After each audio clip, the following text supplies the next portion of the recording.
오늘 또 잠언의 말씀으로 돌아왔습니다.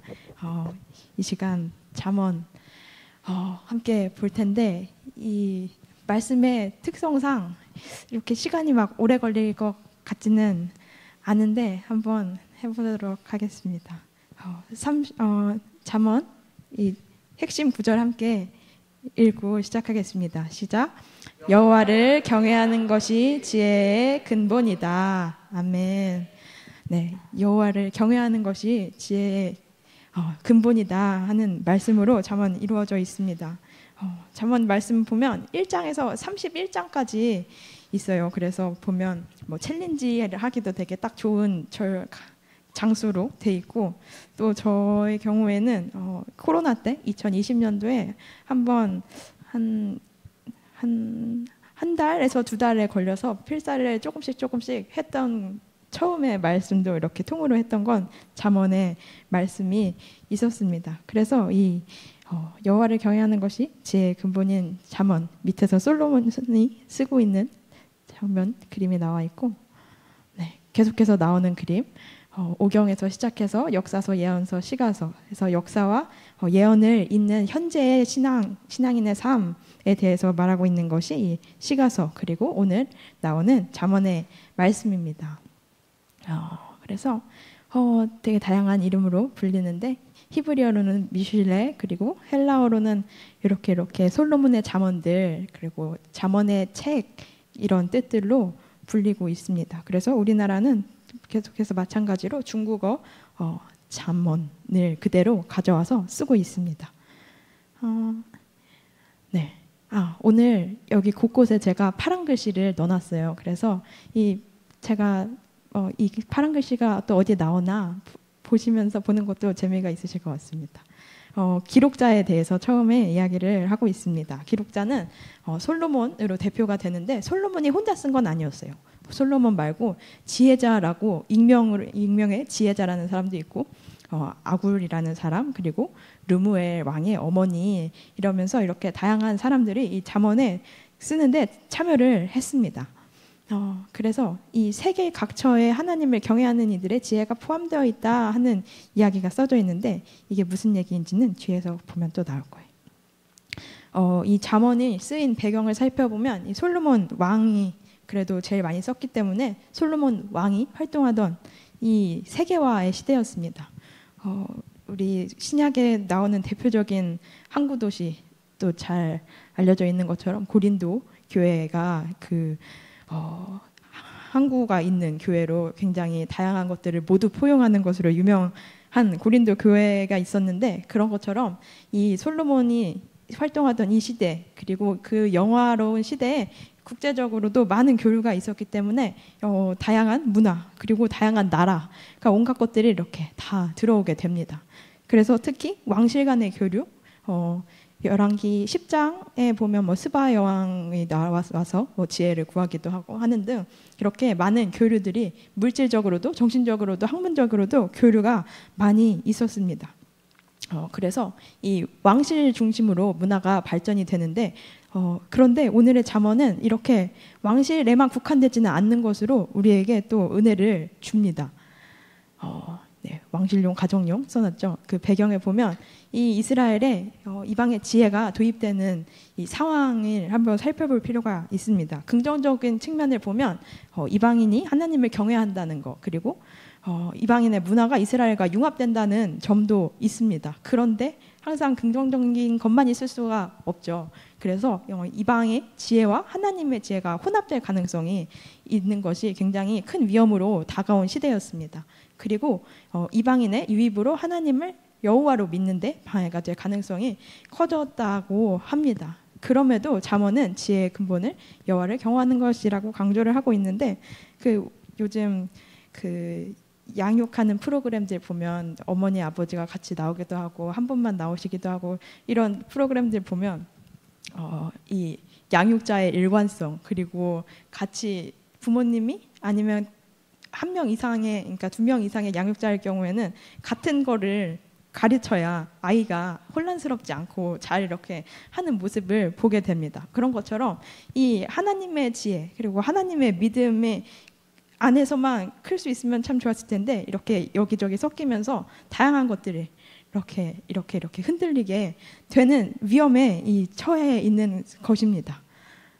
그리고 왕실용, 가정용을 써놨는데 아까 이 전 페이지에 보면 왕실 중심으로 문화가 발전이 되었다고 했습니다. 그래서 이 지혜 문학, 지혜서 이것이 비단 이 이스라엘 역사에만 있는 그런 성격의 책, 그런 성격의 글은 아니었습니다. 그 비슷한 시대에 비슷한 나라들, 메소포타미아나 아니면 이집트나 다양한 지혜의 서를 나라마다 다 가지고 있었어요. 그런데 보통은 이게 왕실에서 학습용으로 쓰였습니다. 왕실에서 그 사관들을 교육하기 위해서 처음 신하들을 교육하는 차원에서 관리들을 가르치는 용도로, 관리들에게 윤리를 가르치는 용도로 쓰였고, 아니면 왕의 자제들을 교육하는 데 쓰였습니다. 그래서 왕에 대한 것, 그리고 왕실에 대한 것, 그리고 위아래 그 질서에 대한 그 부분들이 그 이방 이 시대의 지혜서에는 굉장히 많이 드러나 있습니다. 메소포타미아도 그렇고 이집트도 그렇고.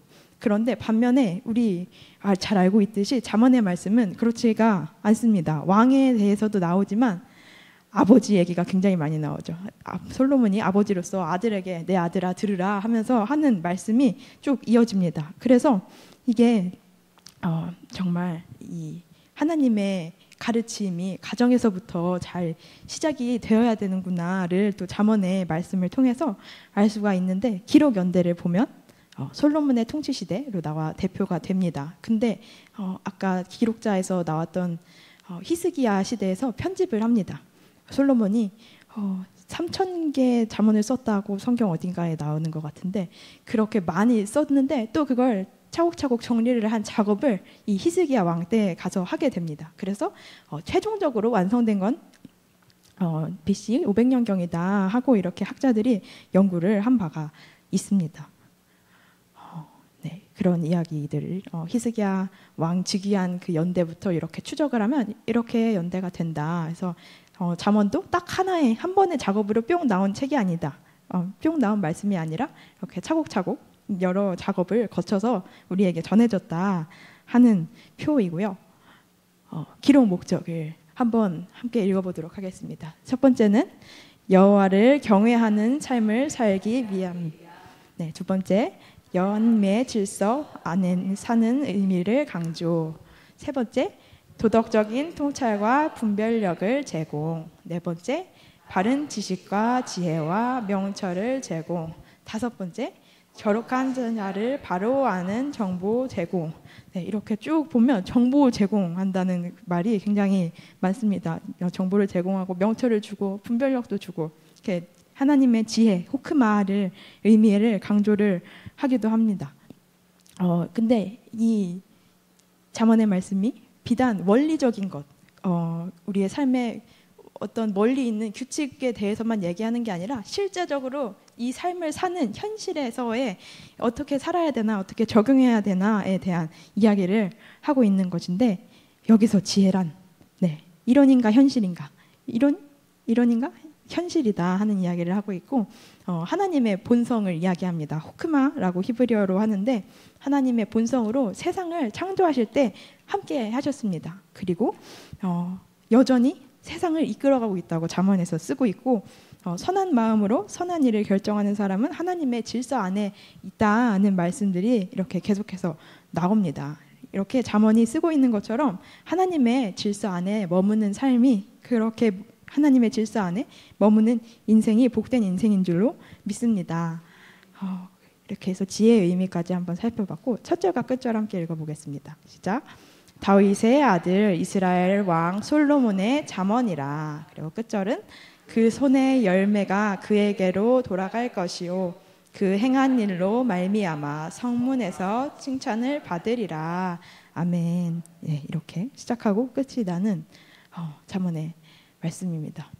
굉장히 유명한 표현법으로 저 학부 수업 들을 때 뭔지도 모르고 그렇게 계속 라틴어를 따라 읽게 하셨는데, 그게 이 히브리어 표현법 가장 대표적이라고 하는 이 평행법이라는 아이들입니다. 그래서 우리 시 공부하던 거 생각하면 앞에 뒤에 지난주에도 나왔던 것처럼 지혜에게 너는 내 누이라 하며 명철에게 너는 내 친족이라 하라. 그래서 앞에랑 뒤에가 이 의미가 연결되는 동의하는 평행법이 있고 반대 의미의 평행법도 있습니다. 손을 게으르게 돌리는 자는 가난하게 되고 부지런한 자는 부하게 되느니라 하는 이런 반대의 의미의 평행법도 있습니다. 그런가 하면 비교하는 것 그리고 숫자에 대한 것도 30장에 가면 쭉 몇 가지가 나오고 이 비유법 굉장히 일상생활에서 볼 수 있는 다양한 비유들 문적이 이런 다양한 식초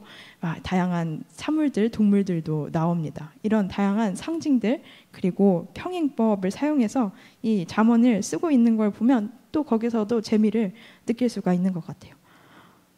그러면 이제 전체에서부터 시작을 해보겠습니다. 전체는 이렇게 크게 두 덩어리로 나눠져 있습니다. 앞부분은 솔로몬의 잠언, 뒷부분은 지혜자들의 잠언 해서 1장부터 22장까지가 솔로몬의 잠언으로 이어지고 지혜자들의 잠언은 22장 중간 이후부터 쭉 해서 마지막까지 몰려있는 것을 볼 수가 있습니다. 그래서 잠언의 목적은 1장에서 서문에 쓰고 있습니다. 잠언 1장 2절에서 5절 그리고 7절에 보면 이 지혜와 훈계들을 알게 하고 명철의 말씀을 깨닫게 한다는 말씀이 나옵니다. 그래서 그리고 지혜롭게 공의롭게 정직하게 정의롭게 행할 일에 대해서 훈계를 받게 할 거다 하는 말을 쓰고 있고 이 잠언이 어리석은 위한 자들만을 위한 것도 아니고 슬기로운 자를 위한 것만도 아니고 둘 다 어리석은 자든 슬기로운 자든 젊은 자든 나이가 있는 자든 이렇게 훈계를 하고 또 가르치려면 알아야겠죠.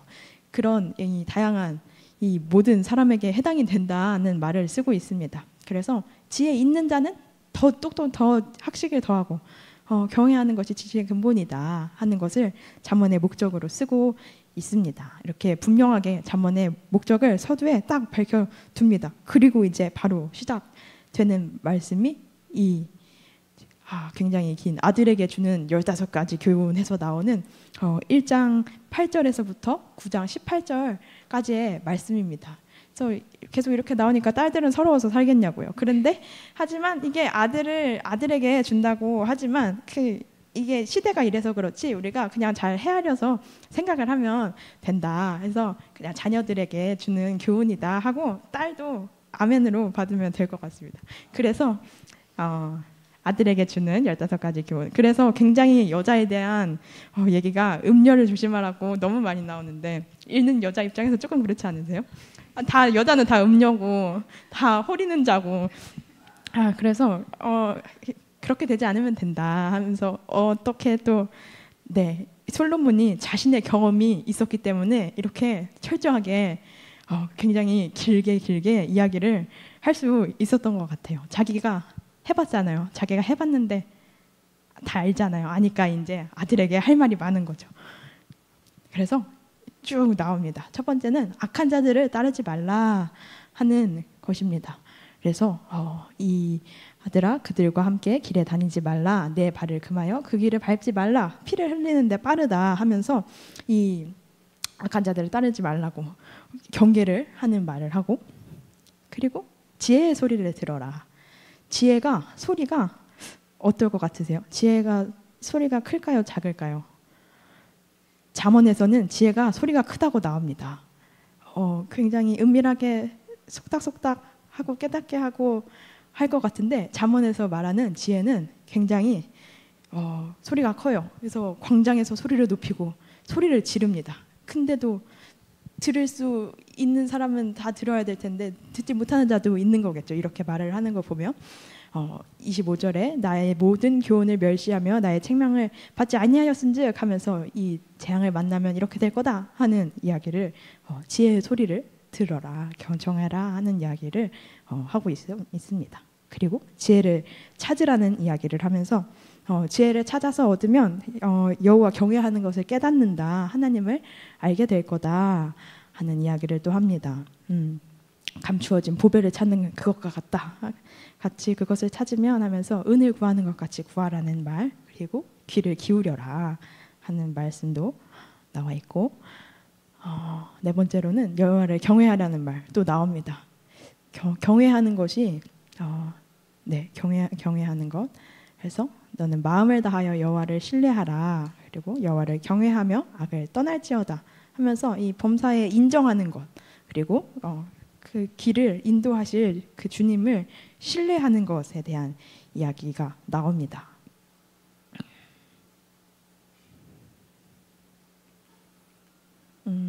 다섯 번째부터 여덟 번째까지는 지혜와 근신을 지키라. 의인의 집에는 복이 있다. 지혜를 얻으라. 훈계를 지키라 하는 말씀들이 또 연결이 되면서 이 실제적인 교훈을 제시를 합니다. 그래서 선을 베푸는 것, 악을 행하는 것을 계속해서 대조하면서 의인은 영광의 기업을 받는다는 그런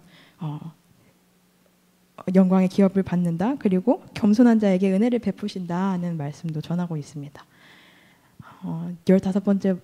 15가지 중에서 벌써 9번째까지 왔어요. 내 마음을 지켜라 하는 말입니다. 우리 벌써 2주가 지났죠. 우리 임동영 목사님께서 말씀 전해주신 바로 그 본문입니다. 더욱 내 마음을 지키라. 생명의 근원이 이에게서 남이라 하는 말씀 나와 있고 나왔습니다. 음녀의 길을 멀리하라. 음녀의 길을 가까이 하지 말고 내 샘을 복되게 하라. 그래서 말 조심해야 되고 나중에 어떻게 쓰게 되고 하면서 그 걸음도 조심하고 하여튼 조심하라고 쓰고 있어요. 그래서 그 집 문도 가까이 가지 말라고 철저하게 아들을 단속을 시킵니다. 아빠는 좋은 거 다 해놓고 아들은 하지 말라고 하는 것이 아니라 그 먼저 해봤으니까 이제 아들을 잘 경계하는 아버지의 그 아버지의 이런 간절한 마음이 이 15가지 그리고 특히 이 음녀의 길을 멀리하라는 부분에서 느껴졌던 것 같습니다. 굉장히 길게 나와요. 5장에서 7장까지 쭉 나오는데 중간에 6장에서 잠깐 다른 얘기를 하다가 또 얘기를 합니다. 중간에 끼어있는 삶의 실제의 이야기, 실제적인 삶의 지혜에 대한 부분이 나와서 보증을 쓰는 것, 게으른 것, 그리고 교만한 것, 말에 대한 분별 이런 것들이 6장에 잠깐 나왔다가 또 7장에서는 마저 저 위에 10번째 것의 얘기를 또 합니다. 중간에 나오는 이 게으름에 대한 것, 교만에 대한 것 이런 지혜들이 계속해서 나오고 그리고 이 거짓말하는 것 그리고 이간하는 것에 대해서 굉장히 삶의 전반적인 부분에 대해서 이것저것 다 놓치지 않고 싶어하는 아버지의 마음을 또 여기서 엿봤던 것 같아요. 그리고 또 미혹되지 말아라 하는 중간에 끼어 있는 이 말씀들, 수월 이 지옥 사망의 방으로 내려간다 하면서 경계를 시키고 있습니다. 그리고 14번째에 벌써 갔는데 지혜의 말을 들어라. 그리고 2가지의 초대에 대한 이야기가 나옵니다. 그래서 대저 나를 얻는 자는 생명을 얻고 여호와께 은총을 얻을 것임이라. 그러나 나를 잃는 자는 자기의 영혼을 해하는 자라. 나를 미워하는 자는 사망을 사랑하는 자니라 하면서 말씀을 이어가고 있습니다. 그래서 8장 이게 35절, 36절의 말씀인데 지혜를 얻으라는 것 계속해서 권면하고 있고 이것이 이제 아들에게 주는 교훈이 끝나고 375가지의 교훈이 나옵니다. 또 여기 의미를 부여를 안 할 수가 없어요. 이 히브리어 이 단어 알파벳이 하나하나 담고 있는 숫자에 대한 이런 개념들이 있는데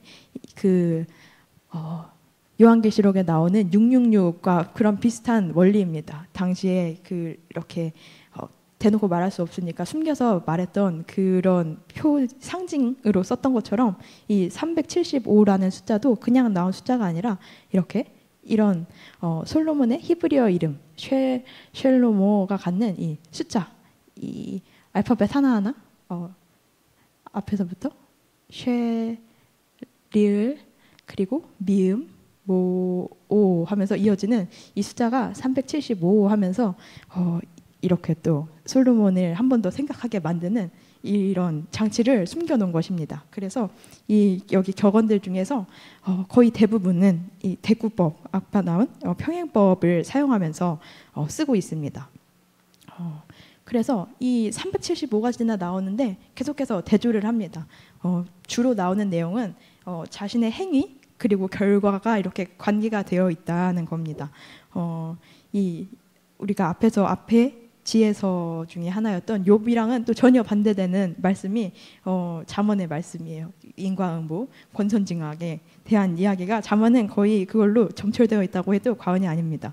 그리고 또 한 가지 살펴볼 것은 대조에 대한 것입니다.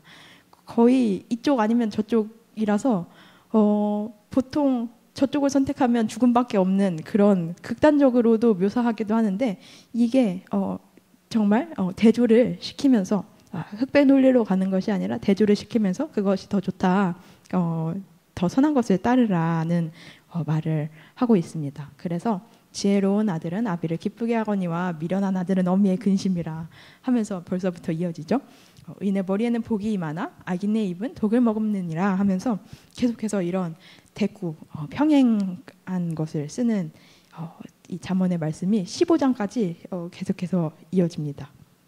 그리고 경건한 삶을 격려하는 잠언들이 있습니다. 16장에서 22장까지 이 솔로몬의 남은 여기까지 22장까지가 솔로몬이 쓴 부분인데 이 쭉 나열이 됩니다. 경건한 삶을 격려를 하는데 그 경건에는 의로운 것, 그리고 부유한 것, 우정이 있고 게으름, 정조, 정직 이런 덕목들이 쭉 나열이 됩니다.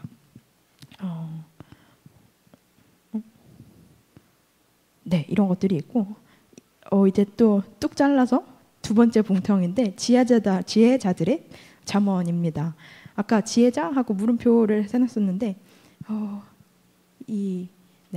지혜자의 36가지 교훈에서부터 시작이 됩니다. 네 덩어리가 있는데 그 중에서 첫 번째는 지혜자가 썼다고 기록이 되어 있으면서 또 기록의 목적을 씁니다. 그리고 실제적인 잠언들 그리고 또 다른 지혜로운 자들의 말씀하면서 나옵니다. 여기 있는 지혜자가 예전에 이 시대에 제사장 그리고 선지자 그리고 또 하나 있던 게 지혜자였을까 하는 연구들을 학자들이 합니다. 그래서 예레미야 28장 말씀에서도 나오고 아모스 말씀에서도 이 지혜자 우리나라 표현으로는 장로라고 쓰여 있는데 지혜를 듣고 알려주는 그런 직책 그런 사람들이 있었다는 것을 우리가 말씀을 통해 이렇게 어렴풋이 보일 수 있는데 그런 같은 동일한 이름은 밝히지 않았지만 지혜자가 썼다. 그런 지혜를 전해주는 역할을 했습니다. 그래서 엘리바스와 엘리후가 반박을 맨 마지막에 하면서 하는 말이 내가 연소하고 연로하나 내가 할 말은 하겠다. 나도 들은 너만 듣나 하면서 얘기를 하는 부분도 이 지혜의 너만 지혜자냐 그 부분에 나오는 그 직책 그 지혜자 동일한 지혜자입니다. 그래서 지혜자는 기록 목적을 쓰기를 내게 여호와를 의뢰하게 하려 하여 하면서 특별히 알게 했다. 모략과 지식과 아름다운 것을 기록했다 하면서 이 목적을 또 자기는 왜 썼는지 앞에서 솔로몬이 지혜로운 자, 어리석은 자 다 듣게 하고 했던 것처럼 이 잠언의 말씀 22장 이 하반절 말씀은 내가 이렇게 썼다. 지혜자가 밝히고 있습니다. 그래서 진리의 확실한 말씀을 깨닫게 하며 진리의 말씀으로 회답하게 하려 함이 아니냐고 쓰고 있습니다. 그리고 아까 나왔던 히스기야가 편집했다는 솔로몬의 잠언입니다. 왕에 대한 여기서 이 부분에서만큼은 왕에 대한 훈계가 자주 등장합니다. 그도 그럴 것이 신하들이 편집을 했으니까 조금 더 신하의 관점에서 보지 않았겠어요? 그래서 이 왕에 대해서 왕이 이렇게 해야 합니다 하는 말씀들이 쭉 펼쳐집니다. 25장에서 29장까지의 말씀에 해당하는데 왕 앞에서 스스로 높은 채 하지 말며 대인 자리에서 서지 말라 하는 말도 있고 이는 사람이 이렇게 우리 누가복음 말씀에서도 연결되는 그 본문입니다. 한번 읽어볼까요? 네. 누가복음 14장 8절에서 10절 말씀 한번 천천히 함께 읽어보겠습니다. 시작. 내가 누구에게나 혼인잔치에 청함을 받았을 때 높은 자리에 앉지 말라. 그렇지 않으면 너보다 더 높은 사람이 청함을 받은 경우에 너와 그를 청한 자가 와서 너더러 이 사람에게 자리를 내주라 하리니 그때 내가 부끄러워 끝자리로 가게 되리라. 청함을 받았을 때 차라리 가서 끝자리에 앉으라. 그러면 너를 청한 자가 와서 너더러 버시어 올라 앉으라 하리니 그때야 함께 앉은 모든 사람 앞에서 영광이 있으리라. 아멘. 이런 얘기를 아주 먼 옛날 이 솔로몬 왕 때부터 있었다는 게 참 신기한 것 같아요. 이 요즘의 삶에서도 해당되는 말씀인데 사람 사는 게 그렇게 다르지 않구나를 또 말씀 통해서 보게 됩니다. 그래서 이런 정말 일상의 사소한 부분이지만 이런 것들을 이런 에피소드를 담은 이 잠언의 말씀들 그리고 복음서의 말씀까지도 연결되는 것을 우리가 볼 수가 있습니다. 그리고 나오는 것이 세 번째로 아굴의 잠언입니다. 네, 잠언의 출처를 밝히고 있는데 먼저 30장과 31장은 이방인의 잠언입니다. 그래서 이방인도 하나님을 경외하고 하나님의 지혜로 살고 있다. 이스라엘 너네만 선택받은 게 아니야. 너네만 선택받아서 너네만 믿고 있는 게 아니야. 우리도 우리의 신앙을 우리도 이런 출신이지만 비록 이방인이지만 우리도 이렇게 하나님의 지혜로 살고 있어 하는 말씀이 이 아굴의 잠언입니다. 그래서 이방인인 아굴이 세상을 사는 지혜를 자녀로 보이는 이들에게 전하는 말씀인데요. 그래서 이 이디엘이랑 우갈이라는 사람이 나옵니다. 자신이 배우지 못했고 하나님을 아는 지식은 없다고 하지만 그러면서도 하나님의 말씀이 순전한 건 알고 가르치고 있어요. 이디엘과 우갈 이름의 뜻을 보면 먼저 이디엘은 나와 함께 하시는 하나님이라는 뜻을 가지고 있습니다. 우갈은 전능자라는 뜻을 가지고 있습니다. 그래서 이 잠언을 이방 사람이지만 하나님을 그냥 알기만 하는 것이 아니라 나와 함께하는 분이라고 고백하는 이 신앙이 이방인들에게도 있었다는 것을 보게 해줍니다. 그래서 이렇게 훈계를 하는데 하나님의 말씀은 다 순전하고 하나님은 그를 의지하는 자의 방패다 하면서 쭉 이야기를 또 쓰고 있고 소원에 대한 이야기도 나오고 네, 숫자를 사용한 잠언이 여기서 등장을 합니다.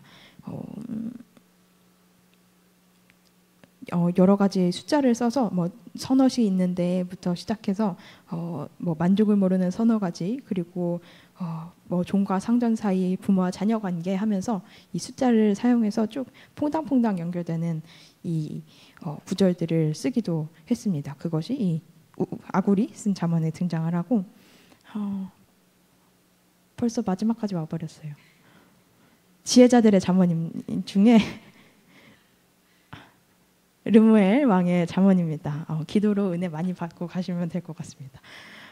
르무엘 왕의 잠언인데 이 르무엘이라는 이름의 뜻이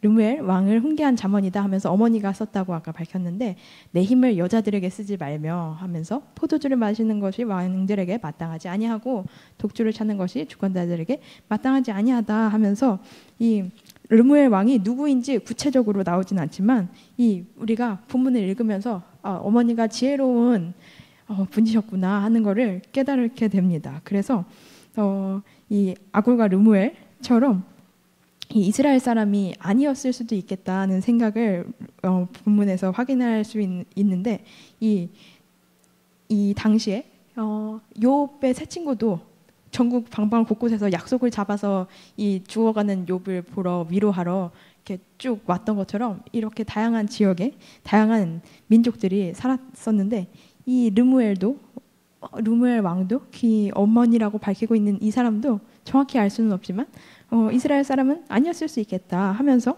그럼에도 이렇게 지혜로운 것 그리고 뭐 책임에 대한 것, 음주 문제 정의에 대한 것, 그리고 이 경건 생활을 계속 해야 되는 것 등을 강조하고 있습니다. 그래서 현숙한 여인으로 마무리하는 게 조금 마음이 편안하더라고요. 이 누가 현숙한 여인을 찾아 얻겠느냐, 그의 값은 진주보다 더하니라 하면서 조금 이렇게 위로를 해주는 것 같습니다. 고운 것도 거짓되고 아름다운 것도 헛되나 오직 여호와를 경외하는 여자는 칭찬을 받을 것이라. 여기 다 칭찬받는 분들, 성도님들 뿐이신 줄로 믿습니다. 그 손의 열매가 우리에게로 돌아갈 것이요 하면서 이 축복의 말씀으로 마무리가 되는 게 이 31장 31절의 말씀이고, 중간이가 또 나오네요. 남편에게 선을 행하고, 이 정도는 네, 가정의 화목을 위해, 주님의 나라를 위해 양털과 삶을 부지런히 일하며 하면서 나오고, 어쨌든 맨 마지막의 구절은 그 손의 열매가 그에게로 돌아갈 것이요 그의 행한 일로 말미암아 성문에서 칭찬받으리라 하는 이 말씀으로 무려 끝이 납니다. 곤고한 자에 대한 말, 그리고 구제하는 것에 대한 이야기도 나오고, 지혜를 베풀어라, 혀로 이내 법을 말하며 하는 이야기, 자신의 집안일을 잘 보살피고 게을리 얻은 양식을 먹지 아니하나니 하면서 가정을 운영하는 것에 대한 이야기들도 나와 있습니다. 아까 나왔던 구절이죠. 오직 여호와를 경외하는 여자는 칭찬을 받을 것이라 하면서 네, 축복하는 듯한 말로 이렇게 끝이 나버렸습니다. 네, 이렇게 빨리 끝날 줄은 몰랐는데 기도 많이 하고 주님 주시는 은혜로 풍성해져서 돌아가는 시간 되었으면 좋겠습니다.